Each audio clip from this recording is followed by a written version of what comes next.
अवतल दर्पण, तो आप लोग को ध्यान में होगा कि इस टाइप से जो दर्पण जो बनाया जाता है और बाहर की ओर जो रजित किया रहता है उसको बोला जाता है अवतल दर्पण।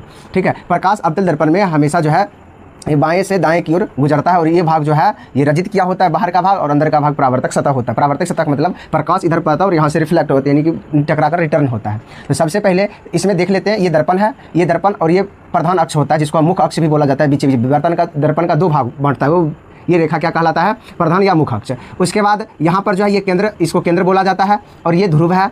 और ये जो है हम एक अनंत से कोई किरण जो है इस दर्पण पे इसके समांतर यानी मुख्य अक्ष के समांतर गुजारे हैं, जब ये गुजरता है तो टकराकर फोकस से होकर जाता है, तो इस बिंदु को फोकस बोला गया। इस चीज़ को आपको ध्यान में रखना होगा कौन सा क्या है। सिद्ध करने के लिए क्या होता है, सबसे पहले ये दर्पण के बारे में यहाँ लिखा जाता है, तो हम यहाँ लिखे हुए हैं, माना कि एम और एम डैश एक अवतल दर्पण है, एम और दोनों सिरा, ये सिरा और सिरा, इस सिरा को हम एम माने तो ये सिरा एम डैश हो जाएगा। अगर जो मानना है मान सकते हैं हम यहाँ एम से मिरर से एम मतलब मिरर दर्पण होता है, इसलिए हम यहाँ एम डैश माने हैं। तो माना कि एम डैश एक अवतल दर्पण है, यानी ये दर्पण है जिसका ध्रुव पी है, और इस दर्पण का यहाँ जो है ध्रुव कितना है, पी है, यहाँ पी माने है ध्रुव पी है। और वक्रता केंद्र यानी ये जो होता है वक्रता केंद्र होता है सी है, और ए भी एक आपतित किरण है, यानी एक किरण जो हम इसे गुजारे हैं, इस पे दर्पण पे जो फोकस करवाए हैं, ये कौन सा किरण हो गया, बी एक आपतित किरण है। जो दर्पण की ओर प्रवाहित किरण होता है उसको आपतित किरण, टकराकर जो रिटर्न होता है उसको परावर्तित किरण, ये ध्यान में होना चाहिए।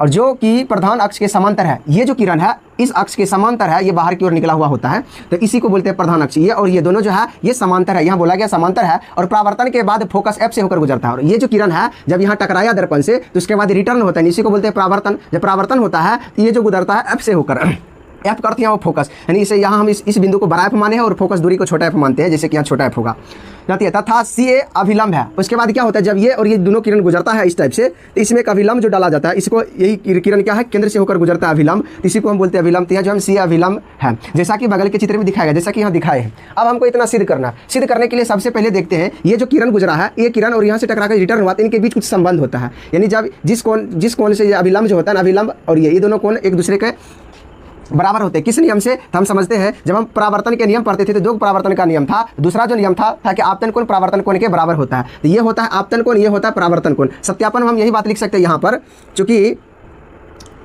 परावर्तन के